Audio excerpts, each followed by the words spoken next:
नमस्कार, हम हैं अंशुमान त्रिपाठी। देश में 2019 के आम चुनाव आम आदमी से जुड़े मुद्दों को छोड़कर दूसरे सभी मुद्दों के लिए इतिहास में याद किए जाएंगे। साथ ही ये चुनाव ऊंचे भारतीय आदर्शों की दुहाई देने वाले राजनीतिक दलों के बीच भाषा और संवाद के स्तर के लिए भी भूला नहीं जा सकेगा।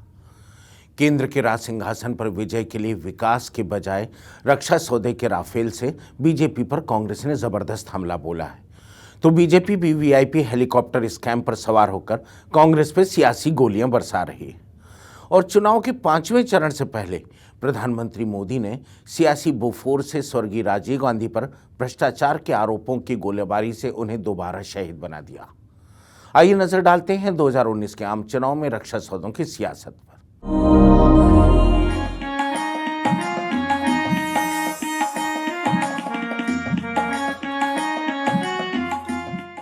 आपके पिताजी को आपके राग दरबारियों ने मिस्टर क्लीन बना दिया था। गाजे बाजे के साथ मिस्टर क्लीन चला था, लेकिन देखते ही देखते भ्रष्टाचारी नंबर 1 के रूप में उनका जीवन काल समाप्त हो गया।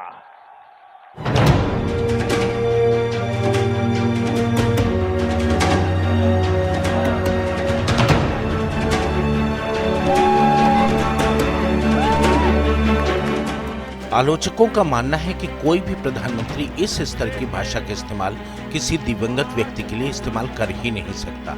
लेकिन क्या कहें, प्रधानमंत्री नरेंद्र मोदी ने कर दिखाया। मोदी है तो मुमकिन है। वहीं कुछ लोग इसे बीजेपी को अपेक्षित सफलता न मिलने की आशंका में हताशा के रूप में भी देखते हैं। हालांकि इस तरह के बयानों का फायदा बीजेपी जिस आक्रामक तरीके से उठाती है, कांग्रेस उठाने में नाकाम रही है।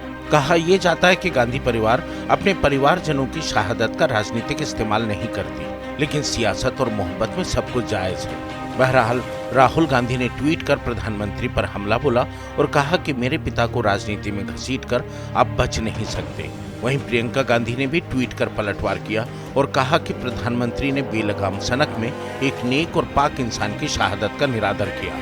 चुनावी राजनीति में रक्षा सौदों का हवाला देकर राजनीतिक दलों का एक दूसरे पर हमला बोलना कोई नई बात भी नहीं। Mr. Narendra Modi, in his speech, has made certain allegations about our late Prime Minister Sri Rajiv Gandhi during the course of his electioneering campaign, particularly in Uttar Pradesh. These are very serious sort of things, and the level of the campaign has gone down to such a level, and that too by the sitting Prime Minister of a country, which is highly objectionable. This has never happened in the history of the country. Rajiv Gandhi was a very tall person, a very clean person in political life, and he was one of the youngest prime minister the country had. Whatever allegations were there against him, the Supreme Court has set them aside. There's nothing objectionable. In spite of all this, Narendra Modi speaks personally against him in election rallies and function meetings. I think this is highly objectionable. Indira Gandhi की आतंकवादियों के हाथों हत्या के बाद राजीव गांधी 400 से ज्यादा सीटों पर विजय के साथ प्रधानमंत्री बने थे, लेकिन उनके मंत्रिमंडल के सदस्य विश्वनाथ प्रताप सिंह ने बोफोर्स खरीद में दलाली का आरोप लगाकर रक्षा मंत्री पद से इस्तीफा दे दिया था। स्वीडिश रेडियो की रिपोर्ट में अपने देश की कंपनी एबी बोफोर्स से 410 बोफोर्स तोपों के सौदे में 64 करोड़ की दलाली दिए जाने का आरोप लगाया गया था।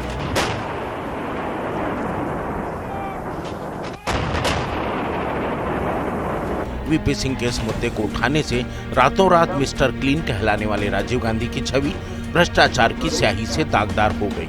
चुनाव हुए, राष्ट्रीय मोर्चा बनाकर ईमानदारी के प्रतीक बने वीपी सिंह प्रधानमंत्री बन गए। चुनाव से पहले स्विस बैंकों के खाते के खुलासे तक का दावा किया जाता रहा, लेकिन बाद की सरकारें भ्रष्टाचार के बहुत सबूत जुटा नहीं पाई। राजीव गांधी पर इस मामले के बिचौलिए ओट्टावियो कात्रोकी की मदद के आरोप भी लगे।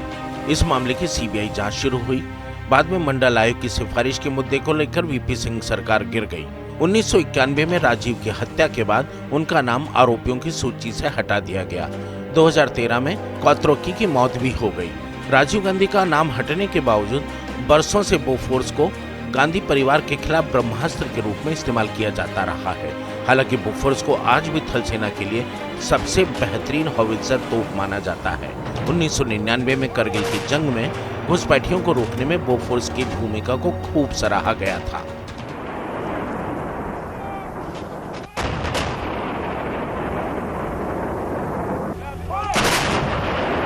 बोफोर्स के आरोप और राजीव गांधी के देहांत के बाद गांधी परिवार देश की राजनीति से ही दूर हो गया था, लेकिन सोनिया गांधी वापस लौटी और बोफोर्स मामले पर हमेशा के लिए मिट्टी डाल दी गई। अब बीजेपी राहुल गांधी को बोफोर्स का भूत दिखाकर बचाव की मुद्रा लाने की कोशिश में है। दरअसल राहुल गांधी भी बीजेपी पर उसी के हथियार से वार कर रहे हैं। फ्रांसीसी युद्धक विमान राफेल की खरीद को लेकर राहुल गांधी ने पीएम नरेंद्र मोदी के खिलाफ ठीक उसी अंदाज में हमला बोल दिया जिस अंदाज में वीपी सिंह और भारतीय जनता पार्टी समेत कई गैर कांग्रेसी दलों ने कांग्रेस पर बोला था। लेकिन राफेल के आरोपों को लेकर जांच कराने की विपक्ष की हर मांग खारिज कर दी गई। मजे की बात यह है कि इसके बावजूद केंद्र की बीजेपी सरकार खुद को आजादी के बाद के इतिहास की सबसे ईमानदार सरकार के रूप में पेश करती रही। कांग्रेस ने अपने आरोपों में वजन डालने के लिए राजनीतिक आक्रमण की भाषा बेहद तीखी बना ली। चौकीदार कहता है, मगर सचमुच में ये अनिल अंबानी का चौकीदार है।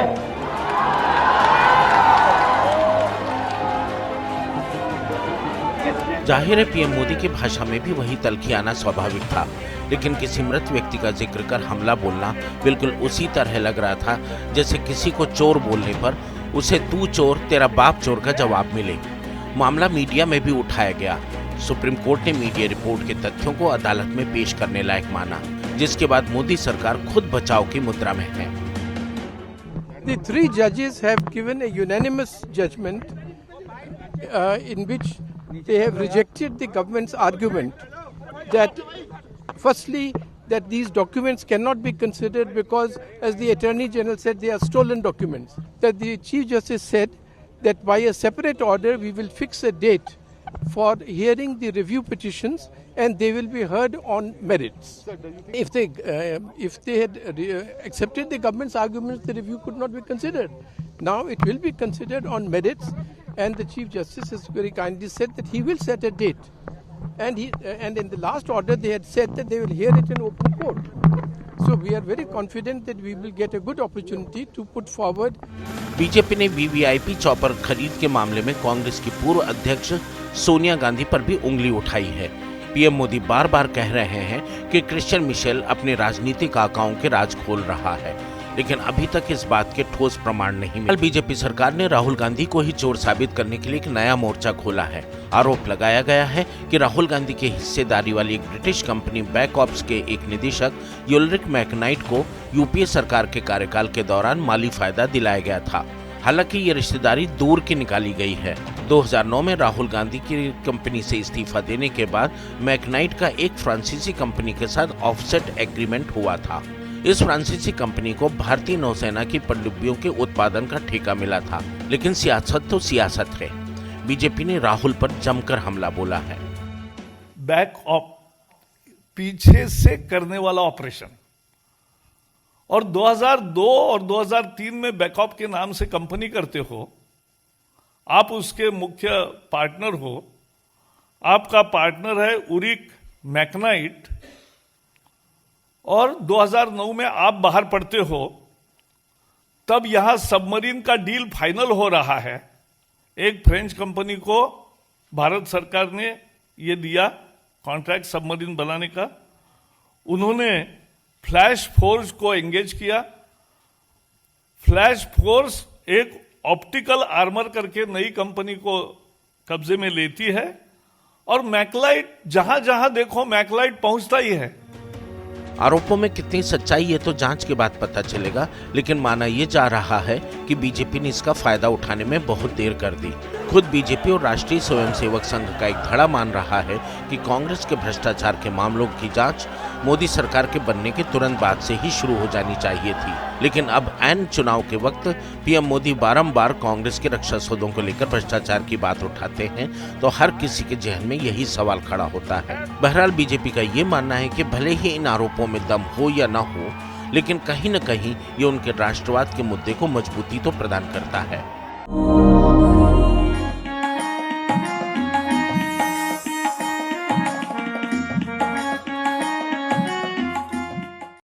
आज के दौर में जनहित से राजनीति का बहुत रिश्ता रहा नहीं है। राजनीति राजसत्ता का सुख भोगने की नीति का दूसरा नाम बन गई है। रक्षा सौदों को लेकर अमूमन हर दूसरे चुनाव में सियासी दल एक दूसरे पर वार पलटवार करते रहे। 2014 का चुनाव यूपीए सरकार की पंगुता यह पॉलिसी पैरालिसिस के मुद्दे पर हुआ था। साथ ही नरेंद्र मोदी को विकास पुरुष और कड़े फैसले लेने वाले जननायक के तौर पर भी मीडिया में पेश किया गया था। लेकिन राफेल जैसे आरोप, नोटबंदी की नाकामी और जीएसटी की मार का सियासी असर क्या होगा, ये तो 2019 के चुनाव नतीजों से तय होगा। लेकिन जिस तरीके से इस बार कांग्रेस राफेल सौदे को और बीजेपी वीवीआई चॉपर डील को इस्तेमाल कर रही है, इस पर सवाल उठ रहे हैं। ठीक ऐसे ही 2004 के आम चुनाव में बीजेपी सरकार के खिलाफ सेना का ताबूत खरीद मामला, करगिल की जंग और AK-47 राइफल सौदे को लेकर चुनावी माहौल तैयार किया गया था।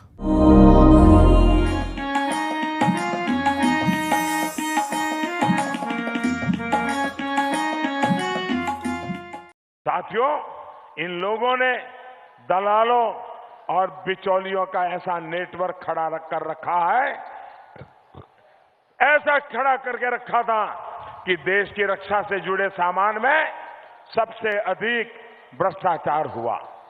अभी हेलीकॉप्टर घोटाले में तो इनके राजदार इटली वाले मिशेल मामा को विदेश से उठाकर हम लाए हैं। वो इनके काले कारनामों के राज खोल रहा है। भाइयों और बहनों, आत्मरक्षा की कमजोर नीति के कारण ही पाकिस्तान के हौसले बुलंद हो गए थे और वो आए दिन भारत को धमकाता रहता था। स्थिति ये थी कि प्रतापगढ़ से कोई अगर रोजी रोटी कमाने के लिए लखनऊ, दिल्ली, मुंबई, सूरत कहीं जाता था तो घर वालों को चिंता लगी रहती थी कि पता नहीं कौन सी ट्रेन के अंदर धमाका हो जाएगा। 2019 के चुनाव में मोदी जी गांधी परिवार को हर तरह के भ्रष्टाचार का पर्याय बता रहे हैं। वो बताना चाहते हैं कि कांग्रेस को वोट देने से गांधी परिवार को घोटाले करने का मौका मिल जाएगा, इसीलिए वो जनता से कांग्रेस को वोट न देने की ताकीद कर रहे हैं। वे मतदाताओं को ये भी बता रहे हैं कि उनकी वजह से ही अमेठी में AK-47 की फैक्ट्री लगाई जा रही है। जो आम फैक्ट्री है उसमें क्या हुआ था? साल 2007 में शिलान्यास हुआ, उस नाम पर 2009 में वोट भी बटोर लिए, लेकिन उसमें आधुनिक हथियार नहीं बने। क्यों? क्योंकि कांग्रेस ने कभी दिलचस्पी ही नहीं दिखाई।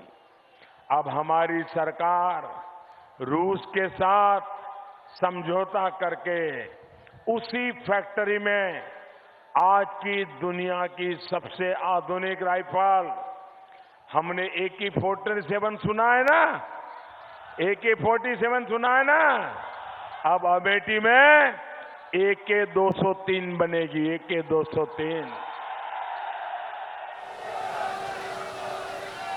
हकीकत यह है कि मोदी जी राजनीतिक भ्रष्टाचार का इतिहास कुछ भूल से गए हैं।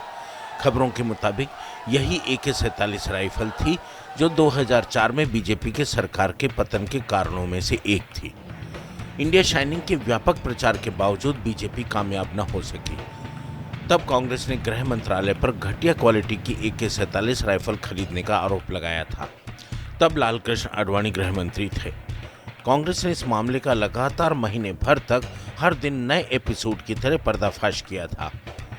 करीब 65,000 राइफलें अर्धसैनिक बलों के लिए खरीदी जानी थी। इस राइफल का इजाद करने वाले डॉक्टर कलिशनिकोव की कंपनी से सीधे खरीदने के बजाय इन्हें दूसरी कंपनियों से खरीदा जा रहा था, जिसमें घूसखोरी का आरोप लग रहा था। कांग्रेस को इन आरोपों से बीजेपी को सत्ता से बेदखल करने में आसानी हो गई। वहीं बीजेपी के इससे पहले के कार्यकाल में करगिल में घुसपैठ हुई। 2 महीने तक जंग चली, 500 से ज्यादा लोग मारे गए। हालांकि इससे भी बुरी बात यह हुई कि अटल जी की सरकार के रक्षा मंत्री और समाजवादी नेता जॉर्ज फर्नांडीज पर ताबूत खरीदी में घोटाले का आरोप लगा। राजनीति में जॉर्ज फर्नांडीज को ईमानदार और साफ सुथरा माना जाता रहा है। आरोप लगाया गया कि 1999 से 2000 के बीच रक्षा मंत्रालय के अमेरिकी कंपनी से शहीदों के लिए खरीदे गए ताबूत और बॉडी बैग अंतर्राष्ट्रीय बाजार भाव से कई गुना ज्यादा थे। हर ताबूत $2,500 अमेरिकी और बॉडी बैग $85 के दाम पर खरीदा गया था। यही नहीं, ताबूतों के वजन से भी खिलवाड़ किया गया था। इस मामले में कुछ बिचौलियों और सैनिक अधिकारियों के खिलाफ मुकदमा भी दर्ज किया गया। बाद में जॉर्ज को क्लीन चिट मिल भी गई, लेकिन देश एक तरफ करगिल के शहीदों को याद कर आंसू पोंछ रहा था, वहीं शहीदों के ताबूत खरीद में दलाली का आरोप लग रहा था। खामियाजा अटल सरकार को भुगतना पड़ा। वाजपेयी जैसा नेता अपने उदार कदमों के बावजूद बदनाम हो गया। कश्मीर समस्या के हल के लिए आगरा शिखर सम्मेलन भी बुलाया गया, लेकिन पाकिस्तान के राष्ट्रपति परवेज मुशर्रफ से समझौता ना हो सका और उसके बाद भारतीय संसद पर हमले ने तो उनसे मजबूत सरकार का तमगा ही छीन लिया। वहीं आतंकवादियों को कंधार छोड़कर आने का फैसला तो बीजेपी के राष्ट्रवादी छवि पर गहरा दाग छोड़ गया। खबरों के मुताबिक दिलचस्प बात यह है कि वर्तमान राष्ट्रीय रक्षा सलाहकार अजित डोवाल ही तब उस टीम के साथ गए थे जो मसूद अजहर को कंधार छोड़ने गई थी। बीजेपी के इन पुराने दागों को मिटाने के लिए पीएम मोदी सर्जिकल स्ट्राइक और बालाकोट हमले को प्रचारित कर रहे हैं, जबकि उन पर चुनावी जीत के लिए इस मामले में अंतर्राष्ट्रीय मिलीभगत का आरोप तक लग रहा है। ऐसे में महज चुनाव जीतने के लिए रक्षा सौदों में एक दूसरे पर आरोप प्रत्यारोप करना कतई सही नहीं है। इससे सेना के जवानों और आम जनता के बीच राजनेताओं और देश की राजनीति की छवि खराब होती है।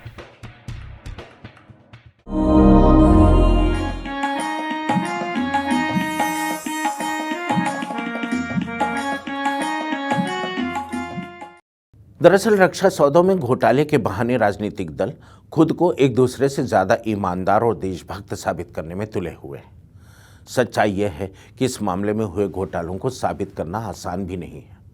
खरीद की प्रक्रिया को आसान बनाने के लिए, पारदर्शी बनाने के लिए दृढ़ राजनीतिक इच्छा शक्ति की जरूरत है, जो किसी राजनीतिक दल के पास नजर नहीं आती।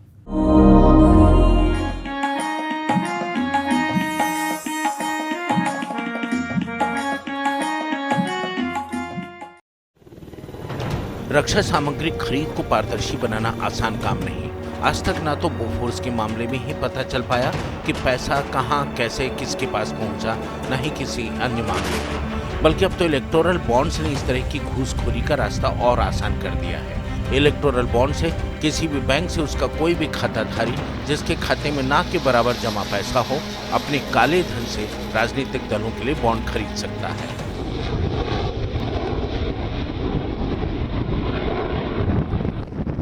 क्या भारतीय जनता पार्टी देश की जनता को ये बताएगी कि हजारों करोड़ रुपया जो वो खर्च कर रहे हैं इस चुनाव में, वो कहां से आया? भारतीय जनता पार्टी को पिछले 2 साल में कितने हजार करोड़ के इलेक्टोरल बॉन्ड्स मिले और किससे मिले? दरअसल कांग्रेस अनिल अंबानी को राफेल डील में फ्रांसीसी कंपनी दसों का ऑफसेट पार्टनर बनाए जाने के मामले में इसी नजरिए से देख रही है। मोदी सरकार पर आरोप है कि HAL यानी हिंदुस्तान एरोनॉटिक्स लिमिटेड के बजाय अनिल अंबानी की चंद दिन पुरानी कंपनी को ये मौका दिलाने के पीछे घूसखोरी की ही मंशा है। चूंकि इस मामले में किसी सियासी शख्स को आर्थिक फायदा मिलने की बात साबित नहीं हुई है, लिहाजा बड़े व्यावसायिक घरानों को फायदा दिए जाने की बात कही जा रही है। यहाँ सवाल यह है कि भारत अपनी रक्षा जरूरतों का 70% से ज्यादा सामान विदेश से आयात करता है। ऐसे में HAL पर अनिल अंबानी की कंपनी को तरजीह दिया जाना कहाँ तक सही है, जबकि HAL अपने कर्मचारियों को वेतन देने के लिए भी संघर्ष कर रही है। HAL के 15,000 से ज्यादा कर्मचारियों के सिर पर बेरोजगारी की तलवार लटक रही है। सियासत तो इतनी नीचे गिर गई है कि अपनी बड़ी बड़ी कामयाबियों के लिए जानी जाने वाली HAL के खिलाफ नेताओं ने खुद को प्रचार तेज कर दिया है। वहीं प्रधानमंत्री नरेंद्र मोदी यहाँ तक कह रहे हैं कि अगर बालाकोट हमले के वक्त हमारे पास राफेल होता तो नतीजे कुछ और होते।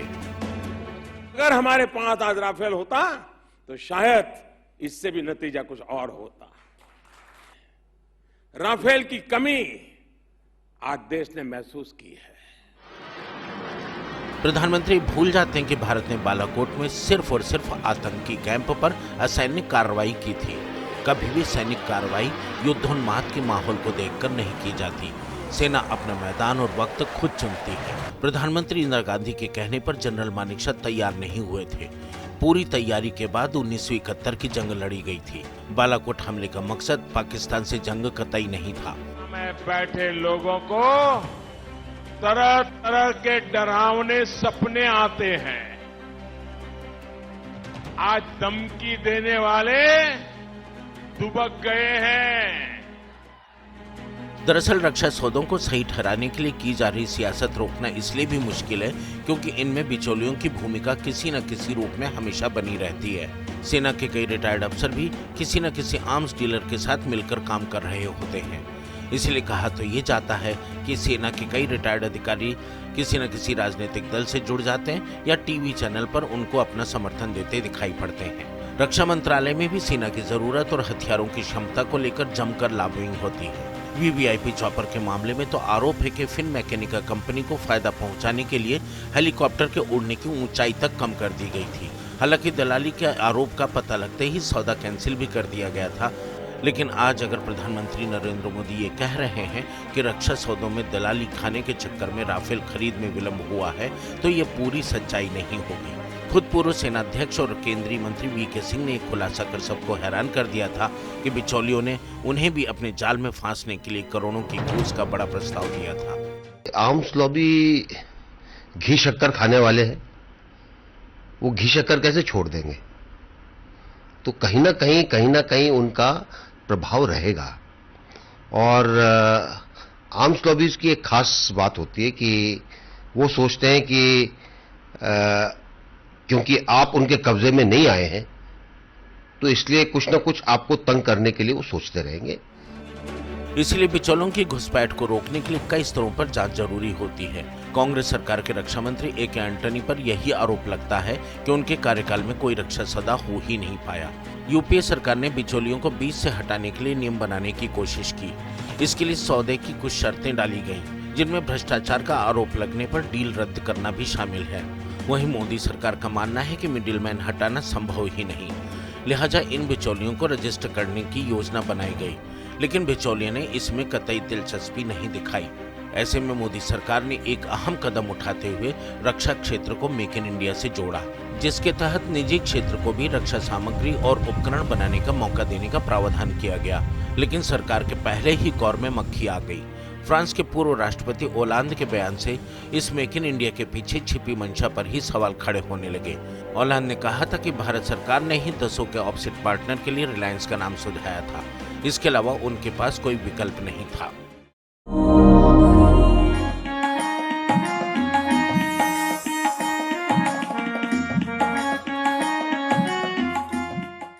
जाहिर है रक्षा सौदों को लेकर एक दूसरे पर कीचड़ उछालने से पहले राजनीतिक दलों को अपने दामन में भी झांक लेना चाहिए, क्योंकि वो न सिर्फ अपने ऊपर से जनता का विश्वास खो रहे हैं बल्कि लोकतंत्र से भी मोह भंग पैदा करने की साजिश कर रहे हैं। और मत भूलिए, जब लोकतंत्र से जनता का मोह भंग होता है तो सिर्फ और सिर्फ हिटलर पैदा होता है। आज सिर्फ इतना ही, फिर मिलते हैं किसी नए मुद्दे के साथ। तब तक के लिए दीजिए इजाज़त। जय हिंद, जय भारत।